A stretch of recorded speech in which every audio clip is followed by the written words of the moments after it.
पहले मुझे मुल्ली कहा गया, मुझे आतंकवादी कहा गया, मेरे बाप तक को गाली दी गई, मेरे भाई को कहा गया। मेरा सवाल माननीय पूर्व सांसद जी से है, क्या वो अपने समर्थक का खंडन करेंगे जिनसे वो मुझे गाली दिलवा रहे हैं? क्या उनके घर में बहन बेटी नहीं है? मैंने कभी नहीं कहा, कभी नहीं करी मैंने धर्म की राजनीति, ना मैं करूंगी। बहुत आसान है अगर मैं सिर्फ मुसलमानों की बात करूं। जो लोग इस तरीके से समाज को तोड़ रहे हैं तो वो पहले मेरे पत्थर मारे, मुझे गाली दे, मैं सबसे आगे रहूंगी, लेकिन मैं इस काम से हटूंगी नहीं। हिंदू मुस्लिम सब करने बहुत आसान है, लेकिन मैं करना नहीं चाहती। आप सब मेरे अपने हो, मैं किसी आपकी कसौटी पे खरी नहीं उतरी।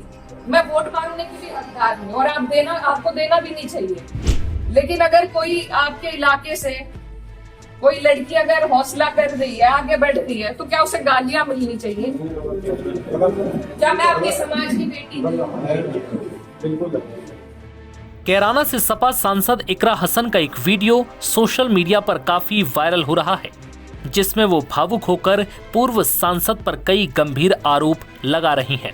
दरअसल कुछ दिनों पहले सहारनपुर के गांव में शिव मंदिर खंडित किए जाने के बाद इकरा हसन के खिलाफ भद्दी नारेबाजी की गई थी, जिससे माहौल तनावपूर्ण हो गया।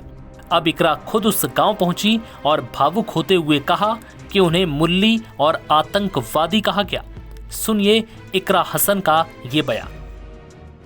मेरी माए बहने, आप सभी को नमस्कार। आज बहुत ही भारी मन के साथ मैं आपके बीच में आई और एक घटना ऐसी घटी गांव में जिससे सब बहुत दुखी हैं, सब बहुत परेशान हैं। मंदिर का इस तरीके से मंदिर को खंडित करना, किसी भी आस्था की जगह को खंडित करना, ये कहीं भी बर्दाश्त के काबिल नहीं है और इसकी जितने कड़े शब्दों में वो हम निंदा करते हैं। और जो भी कोई इसका मुजरिम है, जो चले गए, ना उनका कोई हिमायती है, ना कभी किसी ने उनकी हिमायत में फोन किया। और भी कोई अगर आपको इसमें लगते हैं तो उनको भी कड़ी से कड़ी सजा मिलनी चाहिए। मेरी ये आप लोगों से बस इतनी विनती है कि यहाँ पर पूरा गांव है हमारा, हमारे पक्ष के लोग भी हैं, विपक्ष के लोग भी हैं। एक तरीका होता है आलोचना करने का, एक तरीका होता है विरोध करने का, और विरोध से किसी को आपत्ति नहीं है। लेकिन जिस तरीके की भाषा का उपयोग किया गया, जो चीजें कही गई धर्म के ऊपर, बिरादरी के ऊपर, महिलाओं के चरित्र के ऊपर, क्या हम पूरे देश में ये संदेश देंगे कि ऐसा हमारा समाज है, ऐसा हमारा इलाका है? ये मेरा आप लोगों से सवाल है। मैं जब चुनाव जीती थी तो मैं इतनी खुश थी, इसलिए नहीं कि मैं जीती, इसलिए कि मुझे सर्व समाज ने, सर्व धर्म ने, सर्व जाति के लोगों ने मुझे अपना वोट दिया था। मेरे लिए उससे बड़ी उपलब्धि जीत की नहीं थी। और हर जगह आप देखेंगे, अगर मैंने कई बार ये बात कही कि मेरे लिए सबसे बड़ी उपलब्धि है कि मुझे सबने वोट दिया, सबने अपना आशीर्वाद दिया, अपनी बेटी माना, अपनी बहन माना, और आप सभी मेरी हिम्मत हो।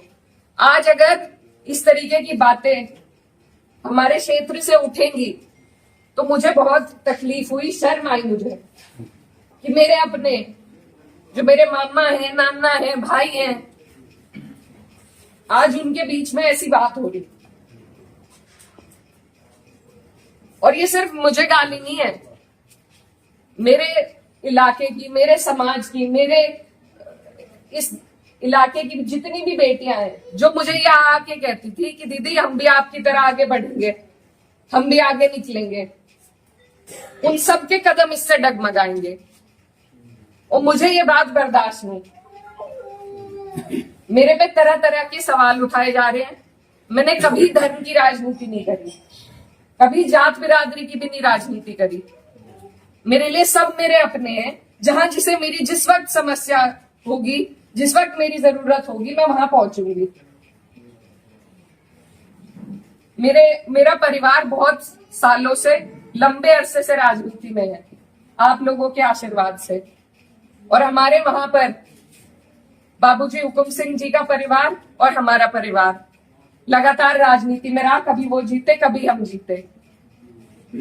लेकिन मैं आज उन्हें नमन करते हुए आपको ये बताना चाहती हूँ, कभी ऐसा नहीं हुआ कि किसी ने किसी पर व्यक्तिगत टिप्पणी करी हो, किसी ने किसी को इस तरीके की ओछी बातें कही हो। तो वो एक राजनीति का स्तर था, और आज जो राजनीति का स्तर हम लेके आ रहे हैं, मेरे काम हो सकता है लोगों को पसंद ना हो, बिल्कुल 5 साल बाद मुझे आपके बीच में आना है, मैं किसी आपकी कसौटी पे खरी नहीं उतरी, मैं वोट मांगने की भी हकदार हूं, और आपको देना भी नहीं चाहिए। लेकिन अगर कोई आपके इलाके से कोई लड़की अगर हौसला कर रही है, आगे बढ़ रही है, तो क्या उसे गालियां मिलनी चाहिए? क्या मैं आपके समाज की बेटी नहीं हूं? ऐसी ऐसी बातें रोज देख देख कर कि इन्होंने तो धर्म बदल लिया था, ये तो सब हमारे इतिहास का हिस्सा है। इसका जवाब मैं दे सकती हूँ या कोई और दे सकता है क्या? मुझे किसी ने कहा कि अपने पिता की तरह कभी कभी खनक आती है आवाज में, तो मैं वो बात बदल नहीं सकती। मेरे खून में शामिल है, बिरादरी भी खून में शामिल है। निकाल लो, आप निकाल लो मेरा खून, लेकिन इस तरीके से ना तो मेरे समाज का ना मेरा सर इस तरीके से ना झुकाओ सारी दुनिया के सामने ही। मेरी आप सबसे अपील है हाथ जोड़ के। मैंने कभी नहीं कहा, कभी नहीं करी मैंने धर्म की राजनीति, ना मैं करूंगी। बहुत आसान है अगर मैं सिर्फ मुसलमानों की बात करूं, बहुत आसान है, मुझे कहीं भी नहीं जाना। हिंदू मुस्लिम सब करने बहुत आसान है, लेकिन मैं करना नहीं चाहती। आप सब मेरे अपने हो और मैं करूंगी भी नहीं। कोई कितना ही धकियाए, ये मेरी कसौटी है, और पूरे 4-5 साल जो भी मेरा टाइम बचा उस पर मैं खरी उतरूंगी। मैं कभी भी इन लोगों से दब के उस रास्ते पे नहीं चलूंगी जहां ये मुझे चलाना चाह रहे हैं। मेरे इलाके ने जो हम सबका सर ऊंचा करा, दिल्ली की मीडिया तक ने इस पर रिपोर्ट बनाई कि वहां से ऐसा उदाहरण पेश हुआ है कैराना से।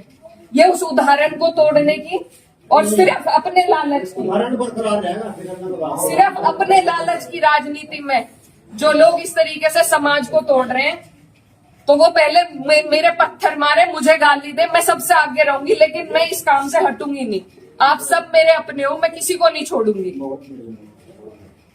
और ये जो लोग हैं, जो बात अभी मामा जी ने कही कि ये जो लोग हैं जिनको आजकल महापुरुष की उपाधि दी जा रही है, महापुरुष अगर कोई है तो बाबू हुकुम सिंह जैसे लोग हैं। ये नहीं है जो समाज को तोड़ रहे हैं, जो हिंदू मुस्लिम का विवाद पैदा कर रहे हैं। हमारा ये गांव, आसपास का जो इलाका है, सबसे पहले अपना पड़ोस होता है, बाकी चीजें बाद में होती है। और जब पड़ोस में ही इस तरह की नफरत भर दी जाएगी, बो दी जाएगी, तो बताइए हम कहाँ जाएंगे? आज मैं इस गांव में आई, मेरे पे ये भी इल्जाम लगाए गए कि 10 दिन से आई नहीं। पुलिस का हाल देखो यहाँ पर, रात से प्रशासन का मेरे पे फोन है, आप क्यों जा रही हो वहां? क्यों ना जाऊं मैं? मेरा इलाका नहीं है ये, कौन रोक देगा मुझे? लेकिन हम इसलिए नहीं आए क्योंकि खोसपुरा में 13वीं थी, उस वजह से उस सम्मान में हम राजनीति की बात करने आपके बीच में नहीं आए। लेकिन हर बात के विवाद बढ़ाना, इल्जाम लगाना, आज आपके बीच में आके धरातल के जो हालात है वो भी सामने आए। आप लोगों ने कई बातें बताई, कमेटी को लेकर बात बताई, वो सब भी जांच का विषय है। लेकिन फिलहाल जिस पे उंगली उठाई कि इस बच्चे ने ये करा, क्या वो बच्चा जेल नहीं गया? उसके गार्जियन भी गए। अगर मैंने हिमायत करी, आप मेरे 10 जूते उठा के मारो। उसी दिन वो लोग जेल गए, उनके गार्जियन जेल गए। और अगर और भी कोई होता, कोई भी हो, मुस्लिम हो, मेरे परिवार का हो, मेरा सगा हो, कोई ऐसी हरकत करेगा तो उसे सजा मिलनी चाहिए, और कड़ी से कड़ी सजा मिलनी चाहिए। ये प्रशासन आपके बीच में है, आप इनसे पूछ सकते हो। अगर मैंने हिमायत में किसी से भी फोन करा हो कि नहीं उन्हें छोड़ दो, वो मुसलमान है, मेरा सवाल माननीय पूर्व सांसद जी से है, क्या वो अपने समर्थक का खंडन करेंगे जिनसे वो मुझे गाली दिलवा रहे हैं? क्या उनके घर में बहन बेटी नहीं है? सही है जी सवाल। मेरा सवाल सीधा सिर्फ उनसे है कि उनका अत्यंत नजदीकी समर्थक पहले मुझे मुल्ली कहा गया, मुझे आतंकवादी कहा गया, मेरे बाप तक को गाली दी गई, मेरे भाई को कहा गया। जो लोग ये पूछते हैं कि मेवात वालों को माफ कर दिया था और उसे क्यों नहीं माफ किया, उन्हें मैं ये बताना चाहती हूँ कि ये पहली घटना नहीं है, ये पहली नहीं है घटना। और सीधी सीधी जो गंदी गालियां दी गई हैं वो सिर्फ मेरे नहीं लगी, मुझे नहीं फर्क पड़ता, न उस व्यक्ति से पड़ता, न उसके चरित्र से पड़ता, न उसकी बोली से पड़ता, लेकिन जो संदेश समाज में जा रहा है। और मुझे खुद कप्तान साहब का फोन आया कि आप तहरीर भिजवाइए, मैंने नहीं उन्हें करा, वो भी आज यहीं पे है, कोई भी जाके उनसे ये बात पूछ सकता है क्या मैंने उन्हें करा था कि तहरीर दो। कप्तान साहब ने खुद मंगवाई। और ऐसे लोगों के खिलाफ कार्रवाई होनी चाहिए। एक तरफ तो ये सरकार हमारी बहनों को एसडीएम की कुर्सी पर एक एक दिन के लिए बैठा रही है, जब उन कुर्सियों की शोभा ही नहीं रहेगी, कोई गरिमा नहीं रहेगी, तो क्या फायदा है वहां बिठा के। दरअसल सांसद इकरा हसन ने भाजपा के पूर्व सांसद प्रदीप कुमार का नाम लिए बगैर इशारों इशारों में निशाना साधा। उन्होंने कहा कि आजकल लोग नफरत की राजनीति कर रहे हैं। पूर्व सांसद के नजदीकी समर्थक ने मुझे मुल्ली और आतंकवादी कहा, क्या वो इसका खंडन करेंगे?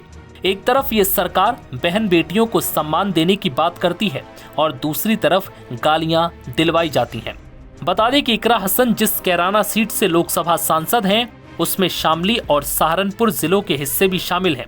सहारनपुर के जिस गांव में ये घटना हुई वो भी इकरा के क्षेत्र का ही हिस्सा है, जिसके बाद इकरा हसन का ये वीडियो सामने आया जिसमें वो भावुक होती हुई नजर आई।